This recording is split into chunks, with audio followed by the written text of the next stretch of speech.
Ohio State Buckeyes coming in to 2026 have a lot on the line. They went 12-0 last season and looked like a pretty dominant season, and then they lost their final two games to the Hoosiers and the Miami Hurricanes, two schools that they did not want to be losing to right now, especially with the history of Miami and the dominance that is coming from the Indiana Hoosiers and what looks like could be sustained this next year. We're going to do a preview on them after this, and so you'll be able to get that. This is the Big Ten Huddle, presented and brought to you by FanDuel. I'm JR. That's Zach. Zach, what are your biggest storylines going into the 2026 season for Ohio State as we preview this season for them? Is it Ryan Day? He was a big thing, obviously, in 2024. Is it something with the roster? Is it assistant coaches? Is it the consistency of the program? I mean, what are you looking for in this season to be kind of the big narrative arc for this team?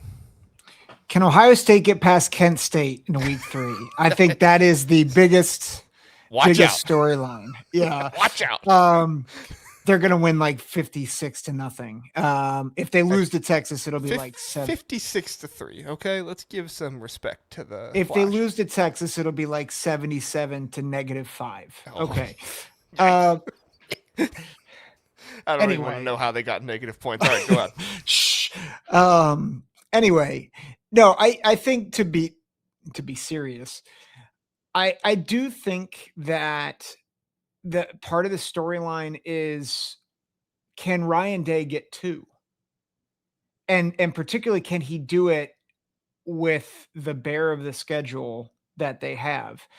There's some SEC trolls out there trying to say that Ohio State does not have a hard schedule. This is the hardest schedule in my lifetime for Ohio State. And I don't know if it's close. And that is not to say that Ohio State hasn't had hard schedules in the past. People who say otherwise have revisionist history, because Ohio State routinely schedules good out-of-conference teams, unlike some other teams in the SEC. Anyway, spare me the weak schedule stuff. Well, I would say not anymore. They do have the requirement that they have to play an out-of-conference P4 opponent, which I think is stupid for them to do now, but go on. Sorry. Yeah, the SEC had to require it because of how weak their schedules were, minus a few teams. But this is Ohio State's hardest schedule that I've ever seen. And if you go to Punt and Rally, which is a website that we're both starting to use a little bit more, it's a really helpful website. You look at their opponent tier analysis. 5 of their opponents rank in the elite category, which is top 20. 4 other teams rank in the good category. That's the top 45. Only 3 teams are either average or poor on their schedule. So this is a bear of a schedule. And I think part of the narrative is, can Ryan Day, with this schedule, get his second? Can he separate himself from being just a guy who won a national championship to someone who actually goes down in the record books? A lot of guys win 1, right? Gene Chizik won 1. He's not a good coach, but he somehow won a title. It's called Cam Newton. That's how he won a title. Les Miles won a title, right? Les Miles is a decent coach. He kind of, we have questions about him after, him eating grass, but he won a title, right? There's a lot of coaches that have won 1. Can he win a second?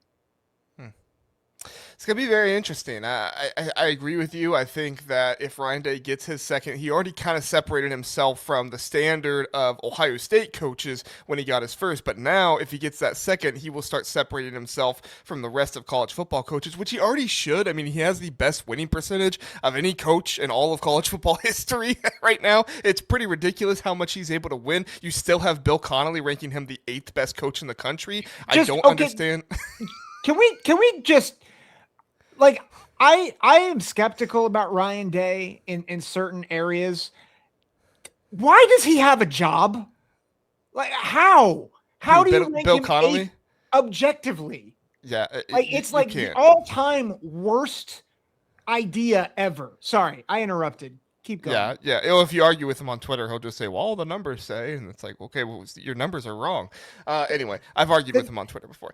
Um, I, the I, I numbers. genuinely like some of Bill Connolly stuff, so I'm not trying to come after him, but there is certain stuff like that where I'm just like, I think you're just trying to be the smartest dude in the room, and I think it's failing right now. Anyway, so yeah, I think that's a huge narrative storyline. I think the offensive line as well is a huge narrative storyline going into the season. There's a lot of people that are really questioning the offensive line, kind of like they were last season. Some Ohio State fans, some not Ohio State fans, and then you have Austin Sareveld, who's probably like a top 5, top 10 offensive tackle in the nation, and he might be moving to guard because they might be replacing him. And then your center, Carson Hinsman, he's getting love for possibly being the Remington front runner for this season as well. I know Phil Steele had him as his number 1 center going into the season, and then Luke Montgomery, the number 1 offensive guard. So if you're going to tell me that the number 1 question mark for this team is an offensive line that includes a top 10 offensive tackle, that could be moving to guard and somebody else coming in over him, the number 1 center in the country and the number 1 guard in the country,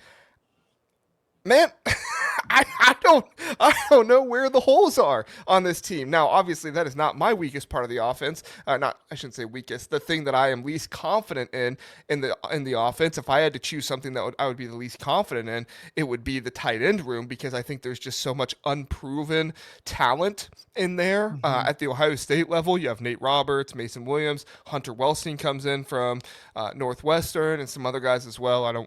This is not a tight end preview show, but I am mentioning that this is a room that, yes, has had some good contributors in the past. Max Clare and Will Kazmarek both drafted in the top 3 rounds last season. That was phenomenal for them. But this is also a team that used the tight ends too much last year to a lot of people, and they brought in an offensive coordinator that loves to use the tight ends. So, is tight ends like the biggest position to be concerned about in the world? No, not really. But when you look at the storylines around it, you look at, okay, the offensive line should be good. They just need some good tight end support. I do think it's an interesting thing to think about. I'm not saying the tight ends won't be good, but it's just the area that I'm probably least confident about on the offense. Yeah, I'm just gonna put a bookmark. I want, in terms of storylines, I'd love to circle back and talk about Ohio State and their place in the conference, because we often talk about them nationally, but there is some things to talk about in terms of them in the context of the Big Ten. But Yeah, let's do it at the end after the floor and ceiling records. Yeah, Go ahead and give me your yeah. least confident offensive. So someone made this point. I forget who it was. I want to give him credit, but I forget who it was. This is not an original idea. Wide receiver 2. I am very so people came after me when I said that I think Indiana's receivers as a whole are better than Ohio State's right now. And they're like, Jeremiah Smith's better than everybody. I'm like, yes, agreed. 5 stars, right? He has 10 stars. He's amazing. He should have won the Biletnikoff last year. USC fans, don't come after me. But they're coming. They're coming. Just kidding. They're already coming after me for saying that I'm a little, I don't think they're gonna. I'm concerned they won't be elite at receiver. Anyway, Okay. They're gonna be really good at receiver next year. Just I don't know how good. I don't know how good this receiver room is going to be, particularly early. And as good as Jeremiah Smith is, you can take him away, right? You can take one elite receiver away. You got to have somebody to take shade off him. And no offense to Brandon Inniss, but they got to do something better than him. And maybe it's Inniss improving. Maybe it's Devin McCune. Maybe it's Kyle Parker. Maybe it's Chris Henry or Jaquaden Guilford or Brock Boyd. I don't think it'll be Brock Boyd. I think Brock Boyd will get minutes, and I think he'll make some good plays. But somebody's got to step up in that wide receiver 2 role if they want to be as dynamic as they need to be, especially with the teams that they're playing on the schedule. Yeah, I totally get that. I think, again, if you're looking at the wide receiver 2 position as the least confident part of an offense, again, I think your offense is doing pretty well. Look, Ohio State returns is the only team returning. They're returning quarterback, they're returning running back, and they're returning wide receiver, or they're sorry, they are the only team returning their leading passer, leading rusher, and leading receiver from last season, and all three of those guys went over 1,000 yards. Nobody else in the nation. Michigan and Oklahoma both returned their leading passer, rusher, and receiver as well, but their guys were not over 1,000 yards. I think Delaware and San Diego State were the two group of 6 schools that I found that did that too. So Ohio State returns a lot on offense. It's just what are you going to return around those guys? Because as much as like you talk about how star-studded the offense is, the defense is a little bit more kind of depth-driven and stuff, and we'll talk about them in a second. If I had to go with the part of this offense that leads me with the most confidence and I feel the best about, I think it's got to be Julian Sayin, the quarterback. I know that he's kind of not getting the most love right now from some of the national media and things like that. There were people saying that he's not going to be a first-round pick or anything. He's only 5 pounds less than Ty Simpson is. I mean, he's the same height and 5 pounds less than Ty Simpson was. Mm-hmm. So Ty Simpson was number 15 in the draft. I don't really think it's a fair argument to say that about him. But overall, I think Julian Sayin seems a lot more comfortable. He seems to be turning into more of the kind of the leader that this team needs. And let's not forget, in 12 games last season, even that Texas game when they didn't try to throw too much at him, he was really, really good. He had the highest completion percentage in college football history. That obviously dropped off and didn't set the record in the Indiana and Miami game, but he was phenomenal last season. And if he didn't have some of his wide receivers get hurt, I think he could have actually broken that record throughout the entire season, not just the regular season games there. So I'm feeling really good about Julian Sayin. I'm really confident in him. And, it's hard not to be confident in a Ryan Day quarterback with what he's been able to put guys through, put them in. And if this is a quarterback that Ryan Day trusts more, I think you're going to see a lot of really good offense with him. Yeah, I think if he continues his progression, there are obviously things about his game that needed work after last season, but it's like comparing a guy who was aced every test but 2, and even let's be real, he played well enough in both of those games to at least have a shot to win. Like Miami, maybe not as much, but I think there were times that the defense failed him a little bit, and particularly in that Miami game, not against Indiana. The kicker failed him against Indiana, right? Like I thought some of the play calling failed him against Indiana. So I agree with you there. I will say interior offensive line, I think is a real strength going into this season. Wide receiver 1 is the obvious one you could go with, but I think the interior offensive line is not getting enough love. And no offense to Tegra Shabola, but it's addition by subtraction with him moving on. If they do move, only starter Ohio State lost in the portal, and I think Ohio State wanted to lose him. Yes, yeah, and I think if Saraveld moves inside, which I think is his more natural position, I think you have 3 high-level NFL players guard to guard. And I think that bodes well for where Arthur Smith wants to take them, which is to run the rock, which they have 3 backs they really believe in. I'm really curious how Legend Bay factors into that as well. I'm not going to, I think some people are saying he's going to be the X factor of this team. I'm not going to say that. But if you have guys who can maul you up front in those guard to guard guys, I think that really bodes well for a team that does really need balance. I thought that was actually one of the weakest points of the team as they made their way to the big money games, is that they really struggled to run the ball consistently. If you can have those 3 guys mauling up front, which I think they will be able to. Yeah, good point. Defense, what's your most confident position group on defense? Oh, this is hard. If I'm being honest, because that's where you lose all your players, right? Like I think, was it 1, 2 starters are back? 3. Jermaine Matthews Jr., Kenyatta Jackson, Jalen McLean. Oh, yeah, I forgot about Kenyatta. I will say I think secondary is probably where they're the deepest. Mm-hmm. And so I think putting Matthews probably in the slot. I know that they're probably going to start him outside, but if you look at Sanchez and Dominic Kelly, both 6'2" guys, Cam Calhoun comes in as well. He's 6 feet. And then Jermaine Matthews can be more of a slot corner. And then I think Jalen McLean and Earl Little, Leroy Roker, like Terry Moore, I think they have a good safety rotation. I think they're very deep at corner. And I do think that really bodes well for them. I think linebacker is probably where I think they could be most explosive, right? As much as they lost Arvell Reese and Sonny Styles, Riley Pettijohn, Christian Allegro coming in from Wisconsin.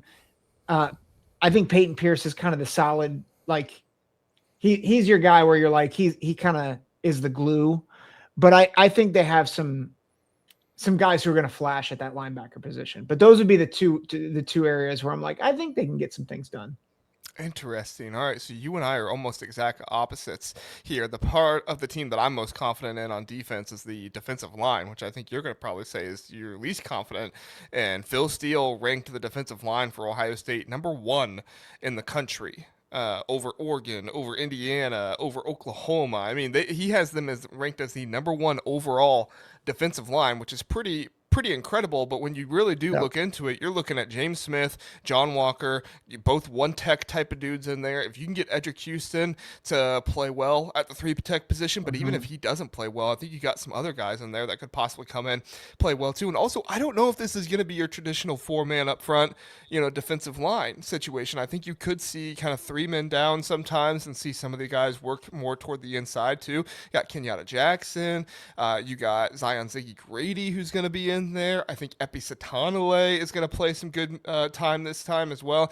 Quay Russaw is really going to be that kind of dynamic in between linebacker, edge rusher type of guy. I think he could also be rushing up the middle a little bit like an Arvell Reese did last year too. I'm not calling him Arvell Reese by any means, but I think they could utilize him in some of those ways. So he's technically in the defensive line room. So when you look at it like that, I feel really confident in this defensive line for Ohio State. I don't think they have like the star edge rusher or something like that. Other teams do, but I think they just have a really deep group. And as far as I'm concerned, I think they have it really going for them there. But it sounds like that might be the group you're least confident in. Let me know why. Yeah, I think I am more confident in the interior of the defensive line, which if I were to pick one or the other, I'd rather be stout against the run. I think they will be stout against the run again. I really struggle. And again, we're evaluating Ohio State not at the same place that we evaluate like a Minnesota. We did the Minnesota preview, even USC in some ways. Like USC is trying to break into that upper echelon. We have higher expectations for Ohio State. And something you just said is my biggest concern. They don't have a star edge rusher. They didn't have one last year. And I think actually that ultimately is what crippled their championship chances. Like you go back to that Miami game, they could not get pressure on Carson Beck.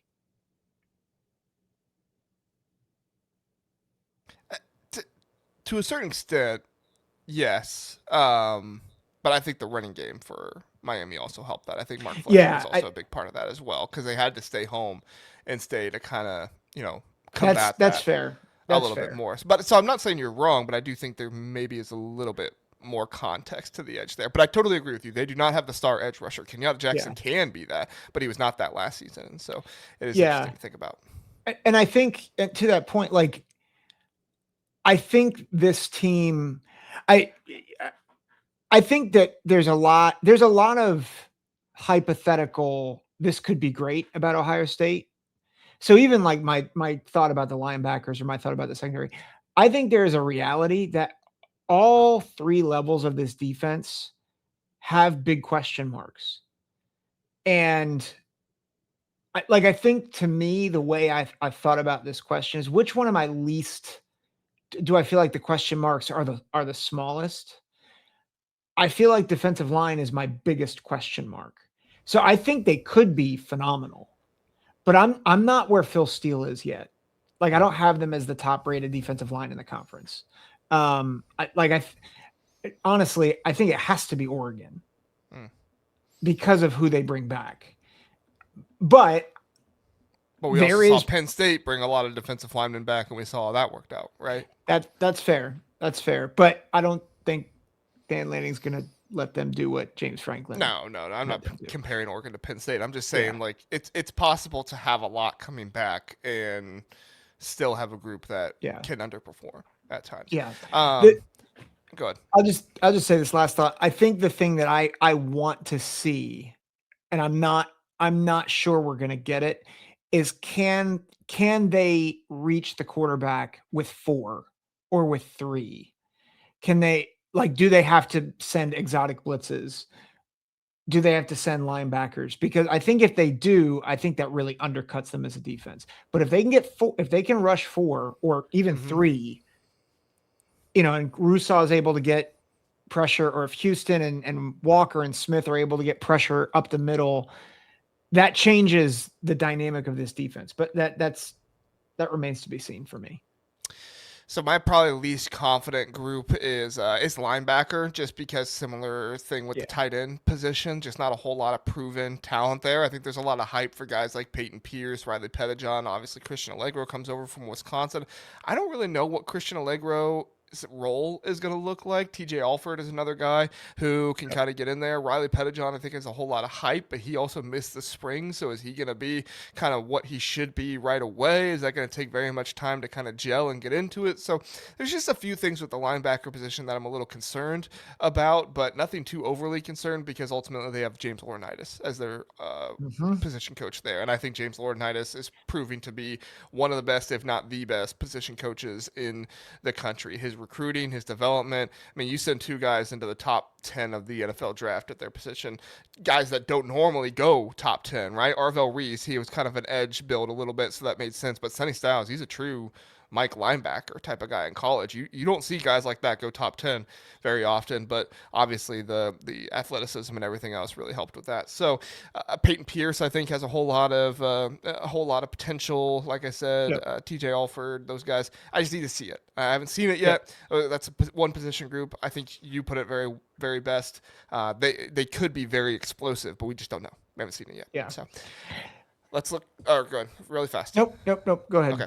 Let's look at floor and ceiling on the schedule. They open up with Ball State at Texas, Kent State, watch out for the flashes, Illinois at Iowa, Maryland at Indiana, bye week at USC, Oregon, Northwestern at Nebraska, Michigan. That is a pretty big gauntlet right there, Zach. At Iowa, Maryland, at Indiana, off, at USC, Oregon. You got, in a matter of 5 weeks there, 3 of the toughest places to play in the country, not just because of the stadium, but also because of the teams who are there. You also have Oregon coming on home, and then you end the season with Michigan. It's going to be a very tough schedule for Ohio State this season. For my money, toughest schedule in the country. I don't care what Bill Connolly says. It is the toughest schedule in the country. You can't put 7 SEC schedules in front of this schedule. It's just ludicrous, absolutely ridiculous. And I'm not afraid to say that about that stuff. Anyway, Zach, what is the ceiling for this schedule? Because I think every year people would say 12-0 is the ceiling for Ohio State. But you look at this tough of a schedule. Does anybody have a 12-0 ceiling with a schedule this tough? I mean, it's not an indictment on Ohio State. It's just a respect for the opponents that is on the schedule. Does Ohio State still have a ceiling of 12-0 here? I will say yes, with an asterisk. And the asterisk is there's always the possibility that how we view teams now changes down the road. And I mean, we saw it with Penn State last year. We saw it with Ohio State's schedule last year, right? We came in and we're like, it certainly wasn't this, but it was a tougher schedule on paper than people want to give it credit for. And Penn State kind of imploded. Texas was not who we thought they would be. Actually, Texas was kind of who we thought they would be, but they weren't who a lot of other people thought they would be. Michigan was not as good as people thought they would be. Illinois was good, but they were clearly a tier below, and Washington similarly. So like I think there, I think there is room for that. Like I think we think USC is going to be really good, and going to USC is hard. But there's a world out there where they're still like borderline top 25 team, maybe top 20 team. I think there's room there. I think there's like room for Indiana. Like Hoosier fans, don't get mad at me. There's room for Indiana to take a step back, right? Iowa has a lot to replace. Texas, as much as I think Texas is probably going to win that game, like Arch has still not proven to anybody that he's going to be a top tier player this year in college football. He's had great moments. Texas is also replacing a lot on defense. So there's a lot of questions there. Questions about Michigan. There are questions up and down the schedule. And so if you could get to a place where Oregon might be the one team where you're like pound for pound, Texas too, where Texas and Oregon have equal talent, and you're like, can Ohio State win those two games? Yeah. So I think they can. I wouldn't pick it, but I still think the ceiling is 12-0. I tend to agree. I don't think there's a season that Ohio State won't go into the season with a 12-0 ceiling for a long time. So I think that's pretty self-explanatory. I think the more interesting conversation is what is the floor here? Because yes, USC is going to be good next year, but a team like USC, how likely is it that they upset Ohio State? A team like Iowa should be good next year, but that's also a game that's early on in the season. Yes, it's at Iowa, but Iowa's going to have a whole lot of new starters as well. And you can never count Michigan as a guaranteed win for the Buckeyes. I mean, we saw Michigan had one of their worst seasons 2 years ago. Not one of their worst, but a very disappointing offensive season that really only had a running game and an offensive line. And they were still able to take down the Buckeyes in the shoe. Now, I think that had some of, Ryan Day syndrome a little bit with it and stuff. And Will Howard's concussion obviously did not help things, but you got to give credit where credit is due. The Wolverines got the win, and it counts that way on the scoreboard. So, as far as I'm concerned, the floor here for Ohio State, 8-4. That's kind of where I'm at right now. I mean, I don't see them losing to all of Iowa, Indiana, USC, Oregon, and Michigan. I think they could lose to Texas maybe in there, and maybe they lose to all five of those. So maybe they could beat Texas and then lose to all five of those, and maybe go like 7-5 or something. But I cannot envision a 7-5 Ohio State team. This Ohio State team has won double-digit games or more ever since the Luke Fickell season, ever since Urban Meyer came in. What was that, 2012, 2011? So over 15 years now, they have won double-digit games every single season. It's hard for me to say the floor is anything below 10, but I also recognize the schedule is really difficult and recognize who they're playing. And so I got to say, I think the floor here is 8-4. Yeah, and there's a difference between a losable game versus what's legitimately their floor. Now, they could implode. Like there's always that. But I still like Ryan Day, as much flack as we give him, he beats the teams he's supposed to. Like barring Michigan in 2024, he beats the teams that he's supposed to. And like in hindsight, you go back and you're like those Michigan teams in 21 and 22, you're like, okay, they were as good, or they had some advantages there. Matchup advantages, not just, Connor Stallions. But he beats teams that have better talent, or that he has better talent than. So I think there are games, there are more losable games on this schedule than ever before. Like I could count 6. I don't think 6-6 is their floor though. No, I don't think it's happening. I tend to agree. I think I toyed with 7-5, but I think 8-4 is the right call for the floor. On FanDuel, Ohio State's win total is at 9.5, and Zach, they have the second highest odds to go over their win total in the conference. Do you know who has higher odds to go over? Is it Indiana? No, it's not Indiana. Team with a really low win total. Their win total is 4.5. Minnesota? No, Minnesota's not 4.5. Maryland. Oh boy. Maryland is minus 192. Oh Ohio boy. State is the second highest at minus 160. A Oh whole boy. 32 over.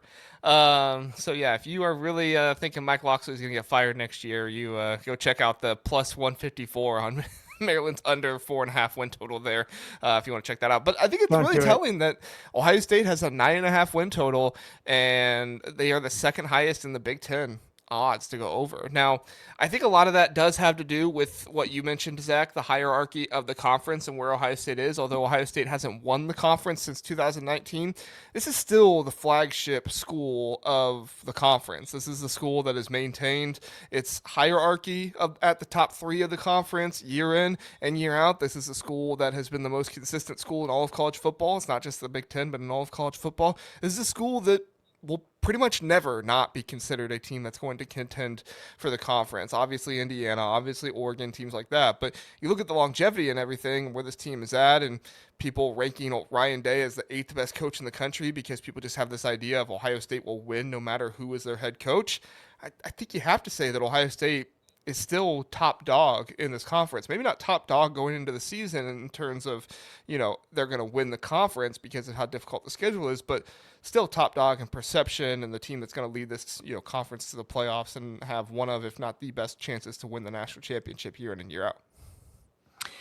Yeah, I think, and it's as hard as the schedule has been, I think you make a really good point that there's just a consistency. And more than anybody else, I think Ryan Day has adjusted to the new world of college football, maybe better than anybody not named Kurt Cignetti. Mm-hmm. And we're seeing that in recruiting. We're seeing that, I think, in the way he has adjusted how he plays. Now, I think they're going to adjust even more. That's why you bring in Arthur Smith. It's why you bring in a guy who likes to pound the rock and have 3 tight end sets. As much as Ohio State fans hate that, there's a reason why he's doing it. Is he's gearing up for another big run, and he's gearing up for a run against a schedule that you really can't try to score 60 every week.